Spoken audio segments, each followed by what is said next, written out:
Assalamualaikum warahmatullahi wabarakatuh.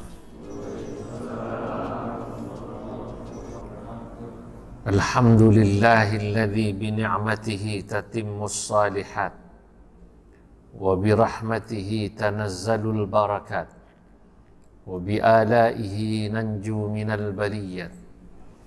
Wassalatu wassalamu ala sayyidina wa habibina wa syafi'ina wa maulana Muhammadin wa ala alihi wa ashabihi al-mujahidin at-tahirin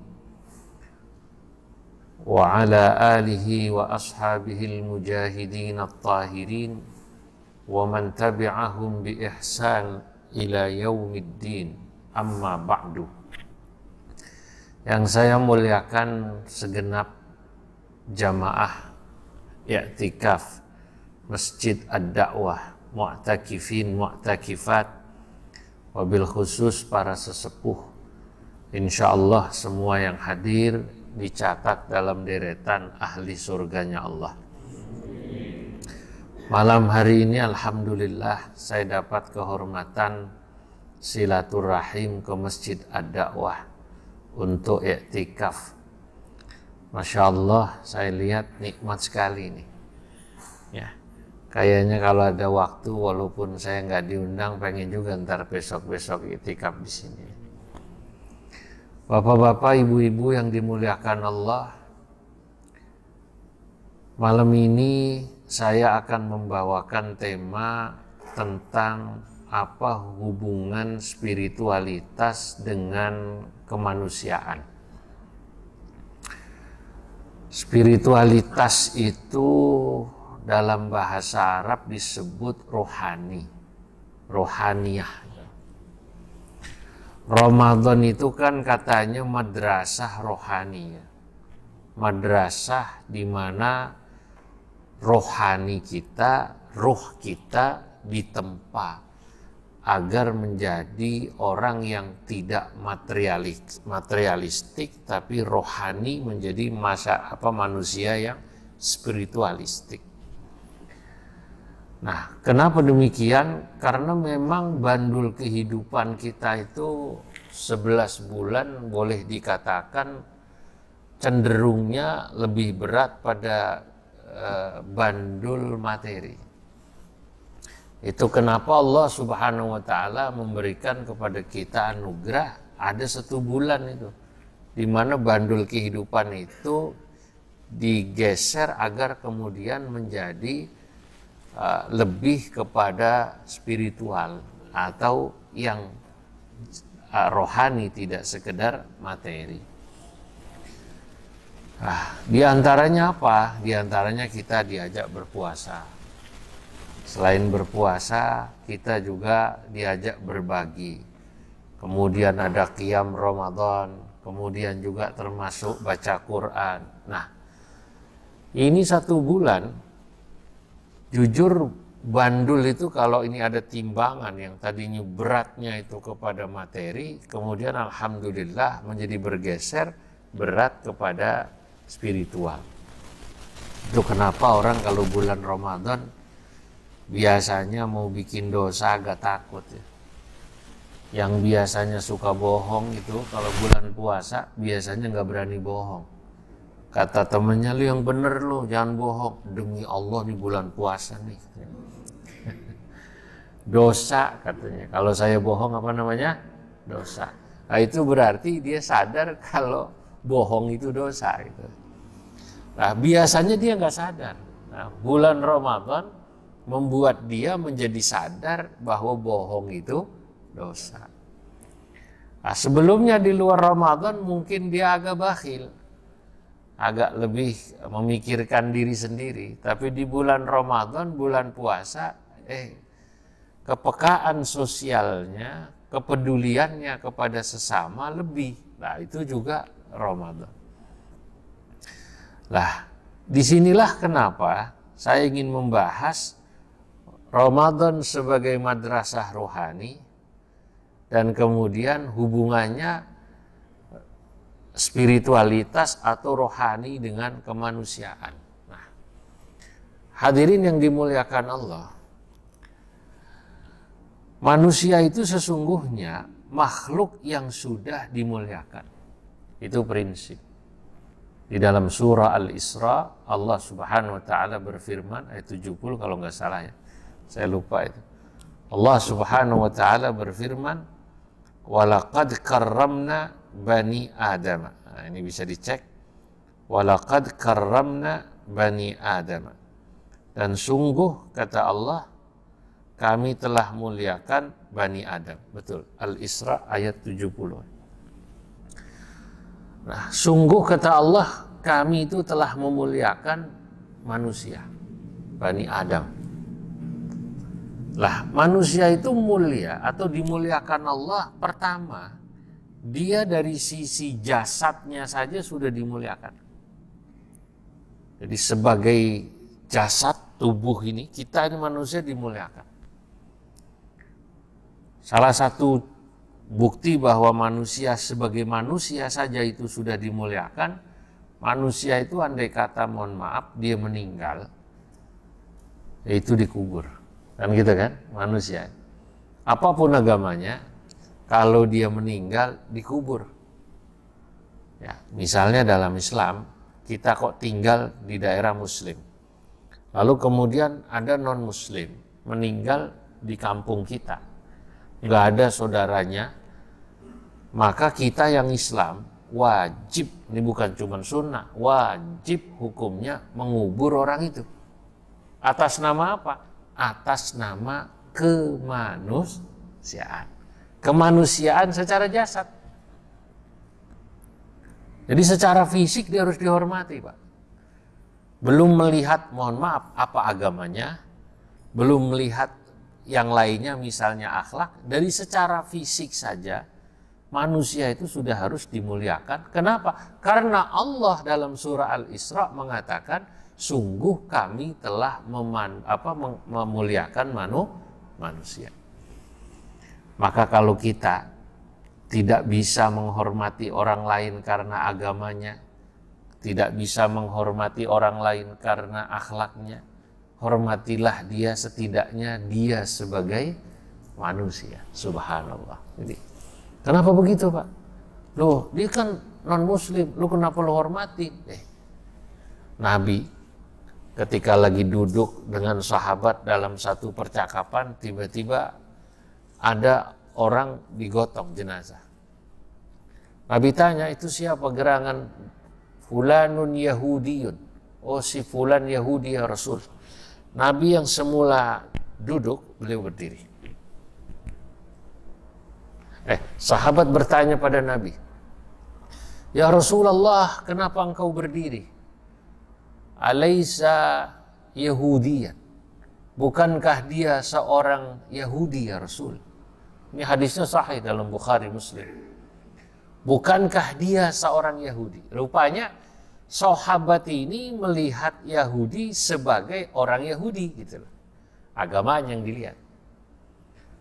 Nabi Muhammad SAW kemudian menjawab kenapa beliau berdiri. Nabi katakan, alaisat nafsan.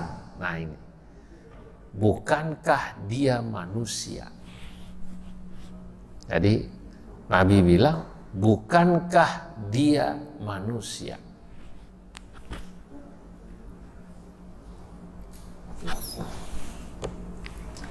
Cek ya, bukankah dia manusia? Jadi Nabi menghormati Yahudi tadi itu bukan agamanya, tapi yang dihormati manusianya. Jadi saya katakan tadi, jadi manusia itu dihormati itu ya karena dia manusia saja sudah dihormati. Jadi kalau jamaah Masjid Ad-Da'wah ini atau Komplek Kelapa Gading ini, kalau misalnya tetangganya yang saya tahu di sini pasti banyak non-muslim gitu ya. Dia misalnya meninggal sebagai tetangga kita datang, takziah, itu sudah benar. Itu ajaran Islam. Kenapa? Menghormati dia sebagai manusia. gitu. Jadi baru sesama manusianya dulu gitu. Nah kalau sudah bicara manusia, ya sudah, hormati saja. Ada manusia yang kita hormati sebagai manusia, apalah lagi kemudian ada tambahan-tambahannya. Dia lebih tua dari kita atau yang lainnya. Nah, tapi hadirin, manusia itu ternyata dia menjadi paripurna penghormatan kepadanya manakala manusia tersebut sempurna kemanusiaannya. Nah ini menarik. Sempurna kemanusiaannya. Nah, kemanusiaan itu bahasa Arabnya insaniyah atau insaninya. Lah, kemanusiaan itu apa ukurannya? Ukurannya ternyata adalah kebersihan jiwanya, spiritualitasnya. Nah, kebersihan jiwanya itu ya bisa kita lihat dari perilaku dan akhlaknya. Misalnya, manusia itu menjadi manusia yang sempurna manakala dia tidak serakah. Dan ada orang yang serakah itu hidup mau menang sendiri, mau menguasai semua, itu namanya serakah. Nah, atau juga dia tidak mau merugikan orang lain. Itu berarti spiritualitasnya tinggi. Kenapa? Dia sadar misalnya, buat apa saya kok ambil semua, saya kuasai semua. Wong, semuanya nanti bakalan saya tinggal mati. Itu satu. Jadi kan kesadaran bahwa walal akhiratu khairul laka minal ula. Cuman itu kan pakai ayat ini. Kalau nggak pakai ayat kan begitu aja. Buat apa kok saya mau kuasai semua? Saya mau ambil semua, bakalan saya tinggal mati. Teman saya yang mati-mati itu juga mobilnya nggak ada yang dibawa, ya, rumahnya ditinggal, istrinya yang katanya bilang sehidup semati juga cuman bilang, ayah, cuman sampai sini saya bisa mengantar ayah. Padahal dulu janjinya sehidup semati. Tiker masuk aja diambil lagi tuh di kuburan, sayang. Saudara, itu karena spiritualitasnya tumbuh. Dia nggak mau serakah menguasai semua. Dan juga karena spiritualitas atau rohani, seseorang juga sadar bahwa misalnya kenapa dia tidak mau serakah, tidak mau menguasai semuanya, karena dia sadar ini dunia diciptakan Allah untuk ditinggali bareng-bareng, dibagi. Manusia itu kalau kemudian sadar, itu kebagian semua. Nah, makanya kemudian dia mau berbagi kehidupan dunia ini kepada sesamanya. Nah, ini spiritualitas atau rohaniyah itu. Kalau saya baca, sebenarnya kesadaran semacam ini, Pak, itu ada di semua agama. Artinya kalau kita bicara orang Buddha itu puasanya melebihi kita kalau bicara puasa. Pernah melihat pendeta-pendeta Buddha yang pakai Shaolin itu, botak, lalu pakai baju kayak kalau kita haji, baju ihram kan gitu kan. Dia tidak berjahit juga itu kalau orang Islam. Nggak pakai sendal ya, pakai sendal nggak itu ya? Saya lupa juga, pakai ya. Sendalnya sederhana, sendalnya jepit ya. Itu puasanya katanya top, Pak. Kalau ditanya spiritualitas itu menurut para ulama salah satunya ditulis dalam ensiklopedia tasawuf yang saya baca, itu seperti sungai yang dia mengalir melintasi wilayah, katakan dari hulu ke hilir. Semua ada, Pak. Mereka itu nggak mau serakah, sama ada itu. Mohon maaf, mau orang Hindu, mau orang Buddha, kalau yang spiritualitasnya bagus, pasti sama. Dia nggak mau nyakitin orang, kan gitu kan? Nggak mau menzolimi orang, nggak mau serakah, itu sama. Kalau kita bicara itu, ya. Bicara nolong orang, mohon maaf, mau orang Kristen, mau orang Hindu, mau orang Buddha, itu kalau bicara nolong orang, yang baik-baik. Ya terlepas motifnya apa, itu urusan lain. Urusan lain. Tapi kita tahu misalnya ada sebuah semacam yayasan yang suka bagi-bagi itu. Walaupun ini sebenarnya mengingatkan kita juga yang Islam. Ada namanya Yayasan Buddha Suci, terkenal itu ya. Dia bagi-bagi yang makanan, yang obat, yang apa. Itu. Kemudian bikin rumah sakit, bikin rumah susun. Mungkin Nasrani juga ada. Nah, nanti apa yang membedakan? Nanti ya banyak. Nah, kalau bicara spiritualitas secara umumnya, kemanusiaannya, semua agama atau semua keyakinan itu ada. Nah, mereka percaya bahwa itu adalah puncak daripada spiritualitas, di mana dia bisa memahami kemanusiaan, bahwa dirinya manusia, termasuk juga dia bisa memanusiakan manusia. Cuma yang membedakan kan tadi ada satu lagi tambahan, iman. Lah ini nih, iman kepada Allah Subhanahu wa Ta'ala. Lah kita ini umat Islam itu bersyukur. Bersyukurnya bahwa selain spiritualitas itu, keunggulan kita dibanding yang lain adalah kita itu juga ada yang namanya tauhid. Ada la ilaha illallah. Ada asyhadu an la ilaha illallah wa asyhadu anna Muhammadar Rasulullah. Sebab kalau bicara yang lain sama, Pak.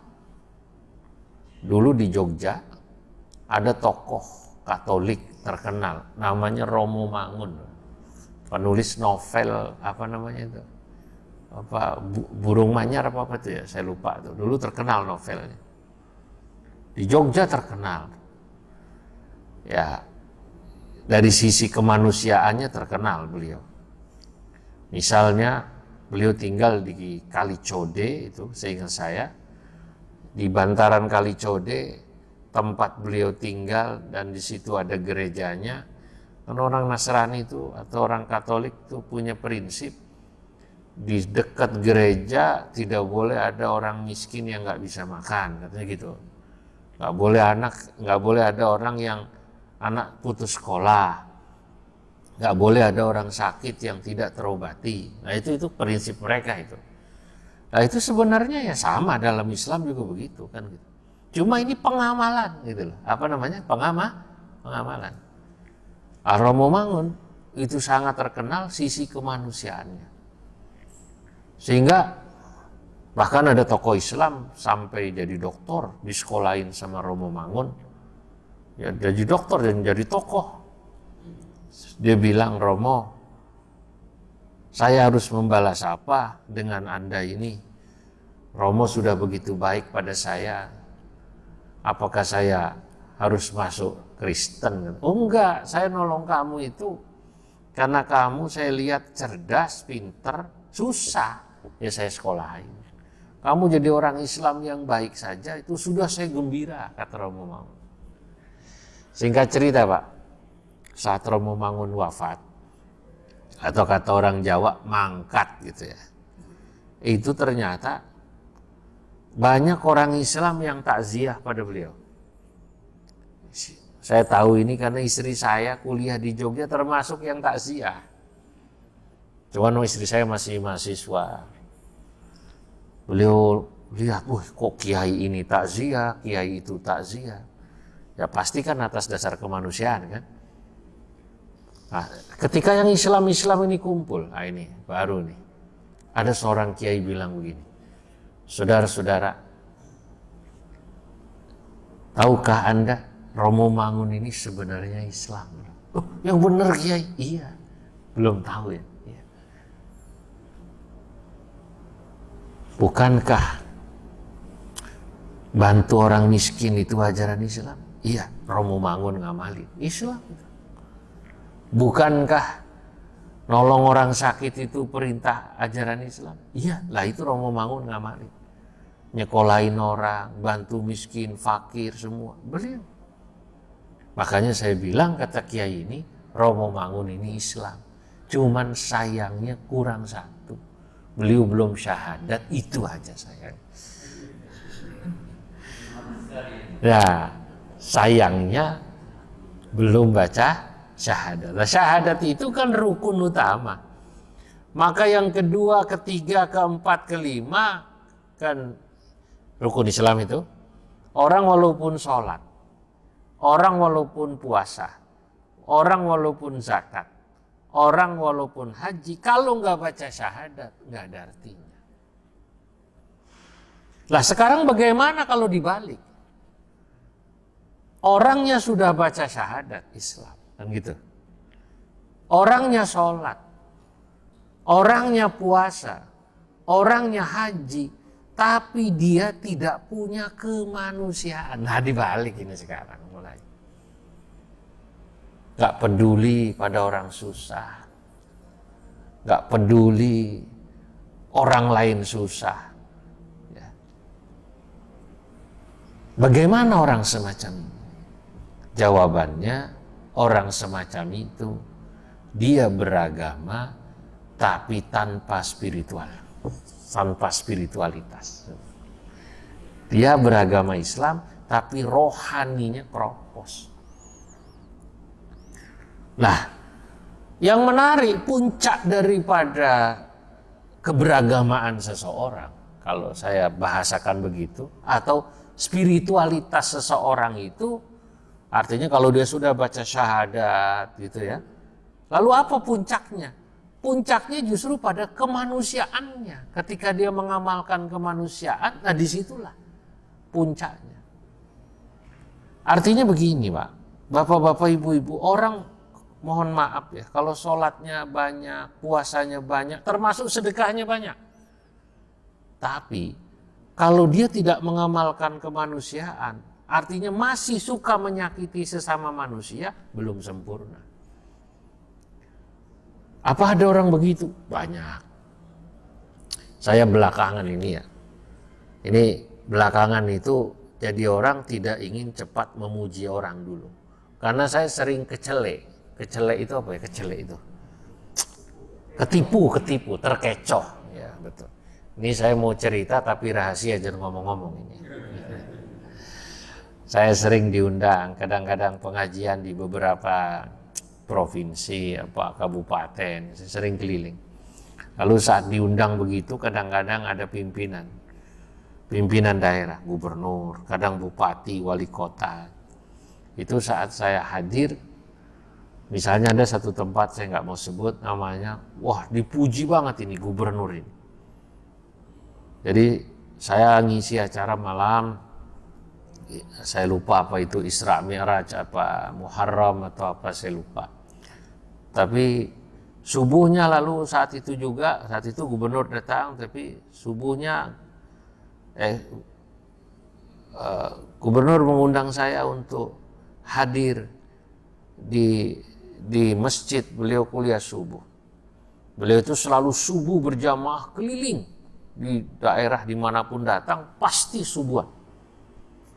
Dan kalau sudah subuhan biasanya beliau sambutan pasti ninggalin, kan umumnya pemimpin begitu ya, ninggalin masjid dari sisi uang, ntar ninggalin yang lainnya, termasuk biasanya habis ceramah atau kuliah subuh itu beberapa pengurus masjid dan ustadz yang ada diajak sarapan Pak, minumnya teh tarik kayak macam ini, teh tarik, kue.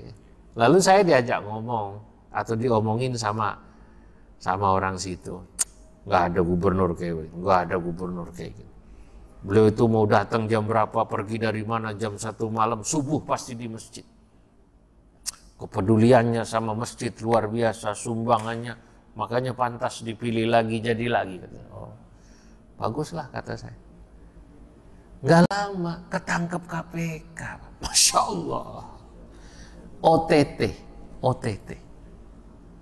Nah ini nih. Oh ya rupanya yang untuk membiayai itu semua, ya itu dari situ. Udah pantesan bisa ngasih sana sini. Nah, tapi bisa ngasih sana sini masjid atau apapun, tapi kan dari uang yang nggak benar itu. Akhirnya ada hak orang yang diambil lagi. Masya Allah. Nah makanya belakangan saya tidak ingin, kata orang Jawa, gawoan. Gawoan itu apa? Gampang apa namanya? Kagum. Kecuali yang betul-betul orang itu ya katakanlah apik hidup. Lah, kenapa? Ya orang ini termasuk belum bisa dikatakan sempurna karena ternyata cara mendapatkannya semacam itu. Hadirin yang dimuliakan Allah, kembali kepada puncak spiritualitas atau rohani itu adalah kemanusiaan. Disinilah ternyata Masya Allah ya, kenapa para orang-orang soleh dulu memperhatikan bagaimana kita itu menghargai kepada sesama manusia dan juga bisa memanusiakan manusia, selain dirinya sendiri sadar bahwa dirinya manusia, hamba Allah yang butuh kepada Allah Subhanahu wa Ta'ala. Maka dulu ada cerita, Bani Israel itu katanya pernah ingin mengundang Allah makan malam. Ini aneh-aneh, ini saya baca dalam kitab itu. Kata Bani Israel kepada Nabi Musa, "Hai Nabi Musa, kami ingin mengundang Allah makan malam." Jadi Bani Israel ini kan makhluk materi, Pak. Makhluk materi. Yahudi itu terkenal sangat materialis ya. Buktinya apa? Ketika Nabi Musa naik ke Bukit Turisin selama 40 hari, ada namanya Samiri bikin apa namanya? Patung sapi dari emas. Itu yang tadinya sholat orang nyembah kepada Allah, geser nyembahnya sapi dari emas ini. Ini kata para ahli tafsir, itu sesungguhnya al-ijl itu ya sapi yang dibikin dari emas itu simbol gambaran bahwa Yahudi itu makhluk materi, makhluk materialis. Nah, sementara mereka taunya ya Tuhan itu ya sesuatu yang membuat mereka hidupnya katakanlah cukup secara materi, maka yang disembah itu emas atau patung emas. Maka ketika sudah normal, mereka menganggap Allah itu yang materi wujudnya. Dia bilang, "Hai Nabi Musa, bisa nggak kita mengundang Allah makan malam?" Nabi Musa jelasinya bingung ini sama Bani Israel. Allah kok diundang makan malam ya? Akhirnya Nabi Musa itu munajat pada Allah. "Ya Rabbi, ya Allah, kaumku ini kok permintaannya aneh-aneh ya Allah. Masa ingin mengundang engkau makan malam ya Allah? Bagaimana caraku menjelaskannya?" Jawaban Allah di luar dugaan. "Ya Musa, hai Musa, jawab. Aku akan datang." Tambah bingung lagi Nabi Musa. Nabi Musa menyampaikan pada Bani Israel, ini cerita Israiliyat Pak, namanya cerita Israiliyat. Cerita Israiliyat itu boleh Anda percaya, boleh tidak, kan gitu kan? Kata Nabi, "La tusaddiquhum wa la tukadzibuhum." Kalau ada Bani Israel atau orang Yahudi cerita, kau dengarkan saja, kau jangan buru-buru tidak percaya atau juga jangan buru-buru percaya, nanti ukur pakai akalmu. Itu namanya Israiliyat. Singkat cerita Nabi Musa bilang pada Bani Israel, Allah akan hadir dalam undangan jamuan makan malam kalian. Wah, disepakatilah satu tanggal bikin jamuan makan malam. Besar-besaran Pak. Pada waktunya Bani Israel siap, udah pakai seragam, mau menyambut Tuhan, mau datang, diundang Bani Israel. Nggak ada yang datang gitu. Bani Israel marah pada Nabi Musa, dalam tanda kutip protes. "Wahai Nabi Musa, bagaimana ini? Katanya Allah mau datang kalau kita undang makan malam." Aduh, pusing Nabi Musa jelasinnya. Padahal sebelumnya, sebelum tengah malam itu, ketika makanan sudah disajikan, datang anak-anak yatim, fakir miskin.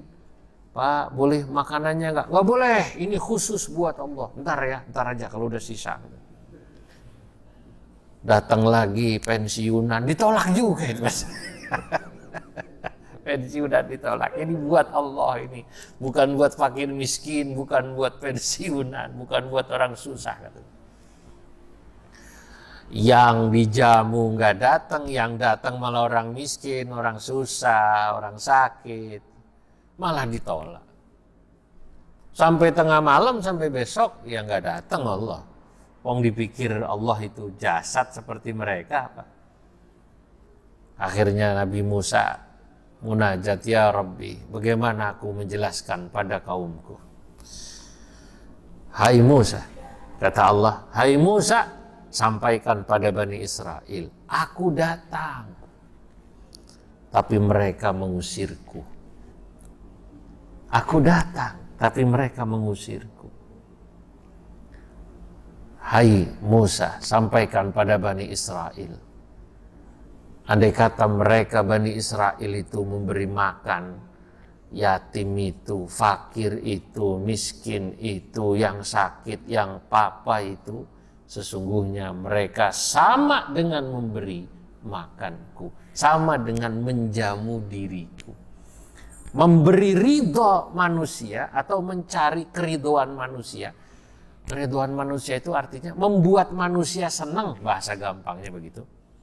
Menyenangkan manusia tadi yang susah, yang miskin, yang fakir, yang sakit, sesungguhnya sama dengan membuat aku senang. Kesimpulannya, dalam cerita ini, kalau kita ingin membuat Allah senang, buatlah manusia senang. Memanusiakan manusia itu kan artinya menyenangkan manusia. Nah, itu sama dengan menyenangkan Allah. Itu kenapa para ulama akhirnya membuat satu rumus. Rumusnya sederhana. Ini inti daripada kajian kita pagi hari ini. Apa? Man kamulat ruhaniyatuhu kamulat insaniyatuhu. Orang yang spiritualitasnya sempurna. Ini sempurna, Pak. Ya, saya katakan bahasanya sempurna. Man kamulat ruhaniyatuhu, orang yang spiritualitasnya sempurna, kamulat insaniyatuhu, maka sempurnalah sisi kemanusiaan pada dirinya. Kenapa? Ya karena berarti dia sebagai manusia paripurna. Paripurnanya satu sebagai manusia untuk dirinya maupun manusia bagaimana dia bisa memanusiakan orang. Sebagai manusia dia menyadari bahwa dirinya manusia untuk diri sendiri dulu. Bahwa dia manusia itu diciptakan Allah serba kurang serba lemah. Penting kita menyadari bahwa kita ini makhluk yang serba kurang serba lemah, pasti banyak dosanya. Orang kalau banyak dosanya, banyak salahnya, akhirnya dia mau tobat, ibadahnya bagus. Itu satu. Nah, kalau orang yang merasa benar terus, berarti dia tidak pernah menyadari dirinya manusia.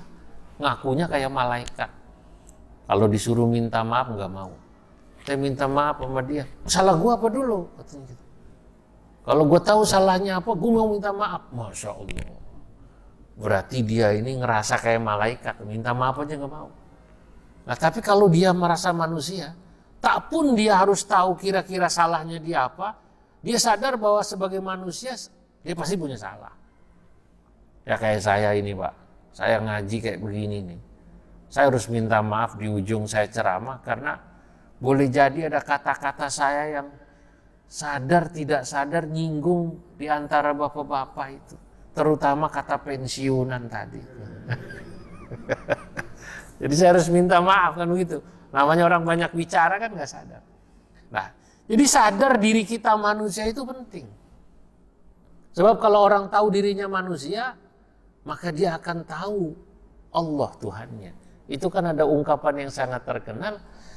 Man arafa nafsahu faqad arafa rabbahu. Barang siapa yang dia mengenal dirinya sebagai manusia, maka dia akan mengenal Allah Tuhannya. Wa man arafal insana Dan barang siapa dia mengenal bahwa manusia itu adalah manusia yang harus dia muliakan, faqad kamulat ruhaniyatuhu, maka sempurnalah kemanusiaan dan spiritualitasnya. Ajib ini kata. Saya baca dalam tafsir Ar-Razi. Saya baca, oh iya ya. Maka bapak-bapak, jangan bangga dulu kalau kita itu mungkin sudah baca Quran banyak selama akhir Ramadan ini. Sudah sholat sujud banyak. Apalagi kita mau cari Lailatul Qadar. Ternyata, kata seorang ulama Mesir, namanya Syekh Musa Al-Ma'sarawi, beliau katakan, la tabhathu an Lailatul Qadari baina a'midatil masajid. Jangan kau cari Lailatul Qadar itu di antara tiang-tiang masjid saja. Nah, ini kata-katanya ini. Jangan kau cari Lailatul Qadar itu di antara tiang-tiang masjid saja. Yang kau sholat di antara tiang masjid. Yang kau sesudah itu habis sholat capek nyender. Kan tadi kan nyender kan? Di tiang masjid kita doa. Lailatul Qadar jangan hanya dicari di antara tiang-tiang masjid. Kata Al-Ma'sarawi. Balibhathu Lailatul Qadri an ridha rabbikum wa ridha abaikum wa ridhal insan atau waridhan nas wa ridhal fuqara wal masakin. Tapi carilah Lailatul Qadar itu antara kau mencari ridha Allah, mencari ridha kedua orang tuamu, mencari ridha teman-temanmu, mencari ridha fuqara masakin, mencari ridha orang di sekitarmu. Itu artinya spiritualitas dengan kemanusiaan tak bisa dipisahkan. Kalau kita pikir yang penting saya udah sholat, wiridan, cari Lailatul Qadar, selesai, enggak. Kita di sini tetap mikir, ya Allah, itu si Fulan kira-kira nih puasa ini dia masih punya beras apa enggak ya? Ya kira-kira ntar kalau saya lebaran saya bisa beli daging, dia bisa beli daging apa enggak ya? Bagaimana orang tua saya, bagaimana tentara tetangga saya, bagaimana security itu, hansip itu, merbot itu. Kemudian ketika kita pada saat mencari Lailatul Qadar ini, ya, antara kita mencari ridha Allah dibarengi dengan antara kita membuat ridha manusia, artinya manusia senang, disitulah insya Allah kata Syekh Musa Al-Ma'sarawi, kau akan temukan Lailatul Qadar. Subhanallah. Nah karenanya Bapak, ya kita bersyukur malam hari ini bisa iktikaf. Tapi kita jangan kemudian menganggap orang yang tidak bisa iktikaf itu nggak bisa dapat Lailatul Qadar. Boleh jadi malam ini ada di antara saudara kita, teman kita, lagi merawat orang sakit di rumah sakit. Kan begitu kan? Nah ini dia lagi nyenengin orang juga. Atau dia lagi nganter apa, pesanan orang yang dia harus cari nafkah, karenanya dia bisa memberi nafkah anak istrinya. Sama. Inilah sesungguhnya antara cari ridha Allah dan mencari ridha sesama manusia. Itulah Lailatul Qadar. Maka saya itu sesudah membaca ini, itu salut sesungguhnya kepada pendiri bangsa ini. Ketika dalam sila kedua Pancasila itu, Pak, sila kedua itu kan, kalau sila pertama kan ketuhanan yang Maha Esa ya. Ketuhanan yang Maha Esa itu kalau di bahasa Arab kan artinya al-insaniyah al-mutafarridah. Ar-rabbaniyah al-mutafarridah. Ketuhanan yang Maha Esa. Ketuhanan yang Maha Esa itu kalau dalam Pancasila itu seperti rukun Islam pertama. Syahadat. Atau seperti rukun iman pertama, iman pada Allah. Iman, rukun iman kedua, ketiga, keempat, kelima, keenam, atau rukun Islam kedua, ketiga, keempat, kelima, nggak ada artinya kalau nggak ada syahadat. Nggak ada artinya kalau nggak ada rukun iman. Nah, sama itu ketuhanan yang Maha Esa. Baik. Rukun Pancasila yang kedua bunyinya apa?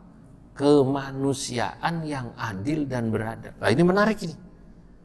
Ini kaitannya dengan spiritualitas. Kenapa kok habis ketuhanan yang Maha Esa, kemanusiaan? Kan gitu kan? Berarti hubungan antara ketuhanan dan kemanusiaan harus dekat. Makanya jadi nomor 2, Pak. Tadi padahal saya katakan, barang siapa orang yang spiritualitasnya sempurna, kemanusiaannya sempurna. Begitu saya baca-baca Pancasila, iya ya, habis ketuhanan, kemanusiaan. Kemanusiaannya menarik lagi.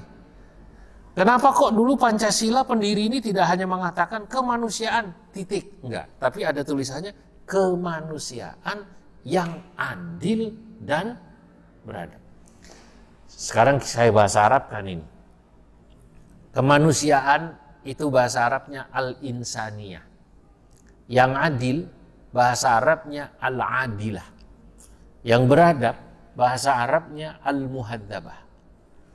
Manusia saja dia sudah dihormati. Tadi saya katakan kan, di awal, manusia saja seorang sudah dihormati sebagai manusia kalau mati dikubur.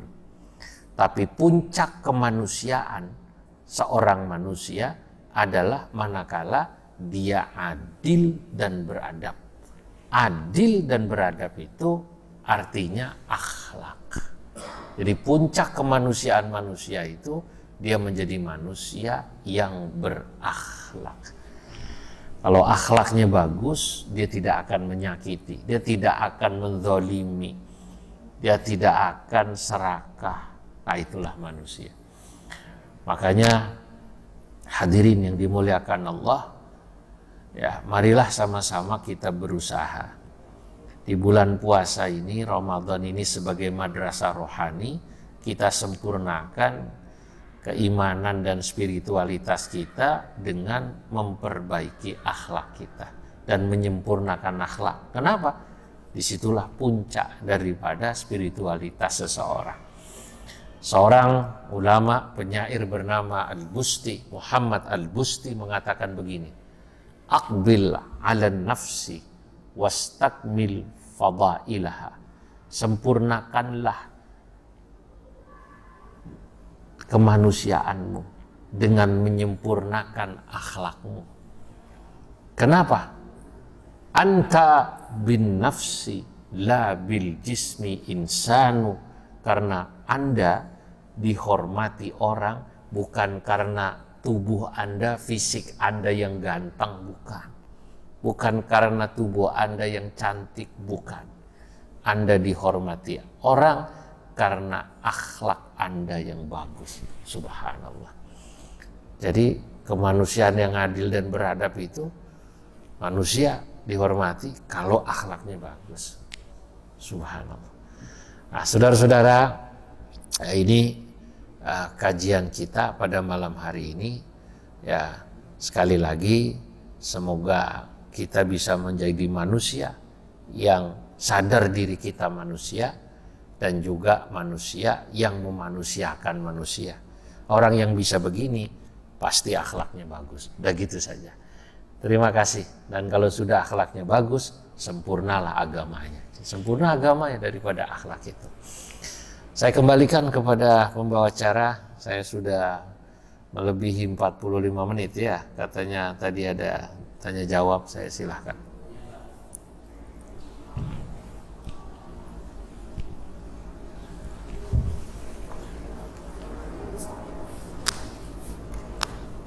Assalamualaikum warahmatullahi wabarakatuh. Waalaikumsalam warahmatullahi wabarakatuh. Kalau saya pernah dengar ceramah seorang ustaz yang bilang begini, kalau Ibu Teresia itu sampai masuk neraka, saya protes.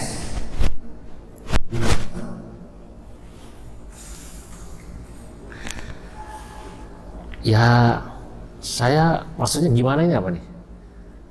Ya, maksudnya gimana itu apanya gitu? Ibu Teresia itu kan ya mungkin juga lebih kayak Roma gitu. Iya, terus? Kalau sampai dia masuk neraka, karena dia protes. Maksudnya saya juga nggak tahu maksudnya apa maksudnya segitu. Ya, loh ya itu silahkan aja protes. Emang dia punya apa? Pertama begini, kalau masalah surga neraka itu yang punya Allah. kewenangan hak untuk memasukkan orang ke dalam surga dan neraka itu kewenangan Allah. Tapi dari sisi tauhid kita harus mengatakan bahwa orang yang menyekutukan Allah itu ya tidak akan bisa masuk surga. Tapi kita ngomong begini bukan karena kita yang bilang, Allah yang mengatakan. Kan begitu loh. Ya urusan dia baik kemanusiaannya kan tadi kurang satu, apa namanya, sayang banget itu, kurang satu, belum baca syahadat. Kalau dia mau protes urusan dia gitu, ya itu urusan dia. Tapi menurut saya tidak tepat gitu ya. Kata-kata begitu itu kata-kata kesombongan. Ya jangankan kok dia sama protes Ibu Teresia, misalnya ada orang di Masjid Ad-Da'wah ini terkenal soleh, baik banget, ahli ibadah, lalu meninggal, lalu dia ngomong, ya Allah Pak Haji Fulan itu solehnya luar biasa, kalau sampai masuk neraka saya protes sama Allah, misalnya gitu. Bahkan ini andai kata ini yang tadi dia bilang akan dia protes itu orang yang sangat soleh di Masjid Ad-Da'wah ini, dia nggak boleh ngomong begitu. Itu dari sisi akhlak dia udah nggak benar. Kenapa? Karena surga neraka yang punya Allah. Itu dia tidak berakhlak kepada Allah. Jadi akhlak itu jangan hanya kita pikir kepada sesama manusia. Kalau orang yang ngerti akhlak ngomong begitu itu orang tidak berakhlak kepada Allah Subhanahu wa Ta'ala gitu. Jadi hati-hati Pak. Kadang-kadang orang asal ngomong gitu ya. Itu kalau kira-kira orang yang ngerti, kalau kata orang Jawa, masamu kue pantes ngomong ngono karo Gusti Allah. Kamu tuh pantes apa ngomong kayak gitu sama Allah? Kok mau protes? Kamu punya apa? Gak punya apa-apa. Maka orang semacam ini bahkan mohon maaf, nanti di kalangan ulama tauhid itu bisa masuk kafir zindik gitu. Dulu ada cerita, orang soleh, alim, pinter, tapi hidupnya miskin. Lalu dia lihat orang yang gak sembahyang, bodoh kaya-kaya. Lalu dia mengucapkan satu syair yang dianggap bernada protes kepada Allah. Maka orang ini dianggap kafir zindik oleh para ulama. Kamakilin akilin ayat madahibuhu. Wajahilin jahilin talqahu marzuqa. Ya Allah, kenapa orang yang pintar pada melarat, orang yang gak pernah sekolah, orang yang bodoh, yang gak ibadah, kok kaya-kaya, yang pintar, yang alim, yang soleh, sholatnya rajin, kok miskin-miskin. Wah, itu hati-hati. Kayak gini suka ada orang yang gitu Pak. Lah kalau orang ngomong begini karena belum ngaji, dimaklumi. Di kampung ada kayak begitu. Tahajud rajin, puasa Senin Kemis rajin, ngaji rajin, melarat. Pas tahajud dongo, ya Allah ya Rabbi, ya napa kula niki? Niku selamat, mboten nate sembayang, mboten nate ngaos, mboten nate poso kok sugih. Lah kula niki nggih poso, nggih ngaji, nggih sembayang, nggih wirid kok kere ae ya Allah. Protes ini. Tapi dia ngomong kayak gini kebetulan dia awam. Dimaklumilah karena awam. Tapi kalau pintar nggak boleh. Maka omongan kayak gitu hati-hati gitu loh. Nah ini yang udah pada ngaji hati-hati ngomong gitu itu. Terima kasih. Ya. Monggo silahkan Kiai. Baik, Ustaz, tapi sekalian perkataan saya ini dengan sesuatu yang sedang hilang. Jadi selalu merasa prihatin, sedih adalah ketika Gus Miftah masuk ke DPR. Diundang oleh mereka, maka puas Ustadz Abdul Somad berfatwa masuk gereja itu. Baik, saya tidak mengikuti secara seksama ya sosial media, tapi potongan-potongan katakan pernyataan itu seringkali dipotong-potong kemudian dibentur-benturkan satu sama lain. Kalau yang saya membacanya begitu. Tadi saat saya sebelum ceramah, Pak Haji Saidin tanya tentang pernyataan saya terkait Salafi dan Wahabi beberapa hari lalu di CNN itu. Saya mengatakan dalam tulisan itu katanya Salafi Wahabi itu selangkah lagi jadi teroris. Saya bilang nggak begitu.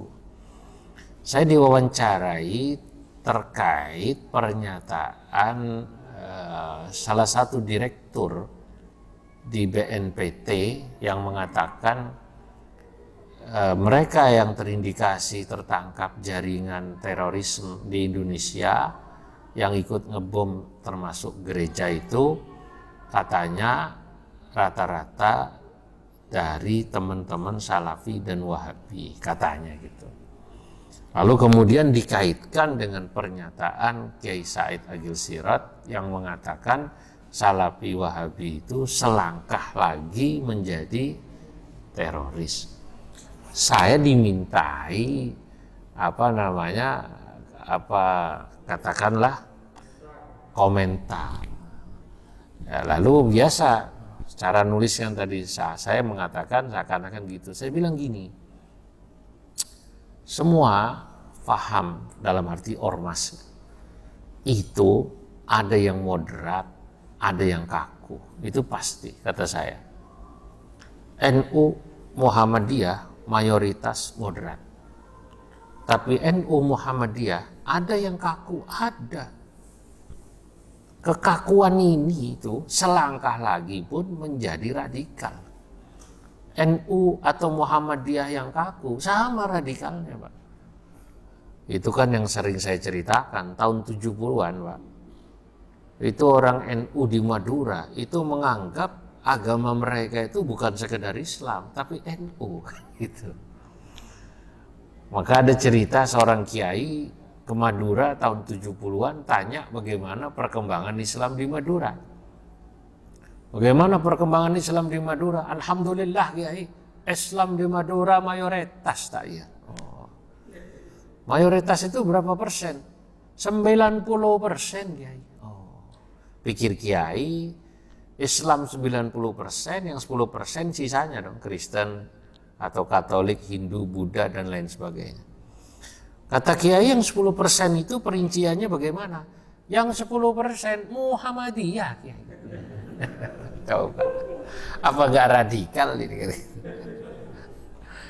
Nah, ini kan kaitannya wawasan, Pak. Lah, ini ada kaitannya. Yang namanya moderat atau radikal, ya, atau terorisme sekalipun, itu erat kaitannya dengan ilmu. Fakullama izdada al-mar'u minal ilmi izdada minal wasatiyah. Ini ungkapan perlu dicatat garis bawah. Setiap orang yang ilmunya, bacaannya, pergaulannya banyak, maka dia semakin bertambah kemoderatannya.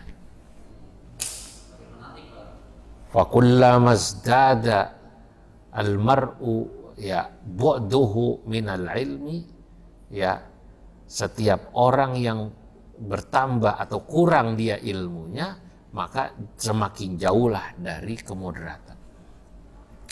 Mau NU, mau Muhammadiyah, kalau bacaannya banyak, gurunya banyak, pergaulannya luas, insya Allah luas. Nah, Salafi Wahabi sama. Yang dia pergaulannya luas, gurunya banyak, mau ngaji sono sini. Anda Wahabi, Salafi, tapi guru dari NU Anda dengerin, guru dari Muhammadiyah Anda dengerin, Anda insya Allah jadi Wahabi, Salafi yang moderat. Sederhana. Ya, Anda NU, tapi Anda ngaji banyak, Anda dengerin sana sini. insya Allah moderat, nggak kagetan. Tapi siapapun Anda, kalau Anda bacaannya sedikit, apalagi tertutup, eksklusif, nggak mau ngaji kecuali dengan gurunya. Kan ada orang begitu kan? Nah, itu bukan ustadz saya, dia nggak mau ngaji. Kalau ustadz saya dia datang, gitu loh. Nah, ini selangkah lagi menjadi radikal. Itu selangkah lagi, itu betul. Kenapa? Ya karena tadi sudah menganggap bukan golongan saya, bisa jadi itu musuh. Lah kembali kepada pertanyaan yang disampaikan oleh guru kita ya, terkait apa yang viral itu. Saya memang termasuk orang yang tak begitu tertarik gitu ya untuk mengomentari yang kayak gitu-gitu. Sebab menurut saya sosial media ini saat ini kan tak bisa dipungkiri itu masih erat kaitannya dengan ya polarisasi atau perpecahan yang lalu-lalu, terutama terkait pilpres atau pilkada gitu ya. Sehingga ustadz yang dianggap mendukung ini atau mendukung ini, maka musuhnya sini, musuhnya situ. Nah kemudian orang-orang yang semacam itu kalau melihat orang tidak sama langsung diserang, dan itu saya tak suka begitu. Terkait orang masuk gereja misalnya, itu harus kita lihat apa dulu tujuannya dia masuk gereja. Kalau numpang kencing ya tak juga jadi kufur lah gitu ya. Masa numpang kencing aja jadi kafir. Atau misalnya dia numpang masuk ke gereja kemudian karena bernaung kehujanan, nggak juga langsung kufur. Membangun gereja karena dia jadi tukang atau jadi security, apakah jadi kufur? Ya tidak juga jadi kufur. Karena kekufuran itu kaitannya dengan akidah. Tapi apakah kemudian Ustadz Abdul Somad itu juga salah ketika mengatakan orang masuk gereja itu dosa, haram? Mungkin yang dimaksud beliau adalah masuk gereja dalam rangka yang lain gitu loh. Cuman itu ceramah dipotong-potong kan gitu kan. Seingat saya juga yang disampaikan Ustadz Abdul Somad itu nggak mengomentari Ustadz Miftah ini, nggak juga kan gitu kan. Itu ceramah lama itu. Ceramah lama sekarang dipotong, sambung gitu. Jadi semacam itu. Ya memang masalahnya ada orang yang senang buka-buka kaset atau di grup itu yang kayak gitu. Potongan-potongan itu dihubungkan. Yang senang itu ya provider data itu Pak. Laku kan itu. Data orang. Kalau orang cerdas dia tahu lah. Dulu sahabat ya ada yang masuk ke gereja, ada yang numpang sholat di gereja, tapi ada juga yang tidak mau. Sahabat Umar nggak mau. Ketika beliau ke Mesir, ya beliau nggak mau. Atau bukan ke Mesir, ketika beliau ke Aqsa, yaitu kan ditumpangi atau diminta ayo sholat di gereja. Waktu itu Masjidil Aqsa belum dibangun kayak sekarang, ya. Nah, kan Masjidil Aqsa baru dibangun lagi sesudah diketahui dan kemudian digali ulang itu. Nah, saudara, jadi kita harus lihat semacam itu. Karenanya mohon gitu, jangan gampang terpancing dengan potongan-potongan semacam itu. Saya pribadi misalnya orang masuk ke gereja, apalagi yang bersangkutan itu ada tujuan untuk tertentu yang tidak ada kaitannya dengan akidah, tapi lebih kepada, kalau bahasa agamanya mujamalah. Mujamalah itu basa-basi penghormatan sesama anak manusia. Misalnya kayak saya dulu pernah di FKUB namanya, Forum Kerukunan Umat Beragama. Ya saya kalau ditanya apakah pernah masuk gereja, masuk asal masuk, tapi saya tidak ikut yang lain. Itu nggak ada masalah. Nah, tapi saya tak pernah mau kemudian hadir pada acara tanggal 25 untuk Natal itu secara khusus memberikan apa gitu. Saya bilang, saya mau begitu, tapi kalau pada hari raya yang lain semua pengurus FKUB sama datang. Sebab saya melihat ini memang kadang-kadang ada terlalu berlebihan. Bikin acara begitu hanya Natal gitu loh. Tapi hari raya Waisak, hari raya lain tak bikin. Karena nggak bikin saya nggak mau datang, kata saya. Pertanyaannya kenapa hanya pas Natal saja? Gitu saja protes saya. Tapi bukan saya nggak mau masuk ya. Saya tahu bahwa masuk begitu nggak ada hubungan apa-apa dalam tauhid saya. Jadi begitu ya. Mungkin yang dimaksud Ustadz Somad itu buat orang awam jangan sembarangan masuk gereja. Kira-kira gitu ya. Mungkin maksudnya. Nah, Ustadz Miftah dia datang bersama Pak Anies, tahu saya kan gitu kan. Dalam peresmian gereja Pak Anies meresmikan. Ya mungkin Ustadz Miftah itu diminta sambutan atau semacam apa. Jadi biasa-biasa sajalah. Ini kan ramai gara-gara apa namanya? Medsos ya. Ya, itu namanya al-muamalah al-medsosiyah ya. Itu muamalah medsosiyah ini bikin pusing ya. Dan saya nggak punya Instagram, nggak punya dan saya tak suka begitu-gitu ya. Buat apa juga gitu. Habis waktu komentari begitu. Terima kasih. Cukup ya.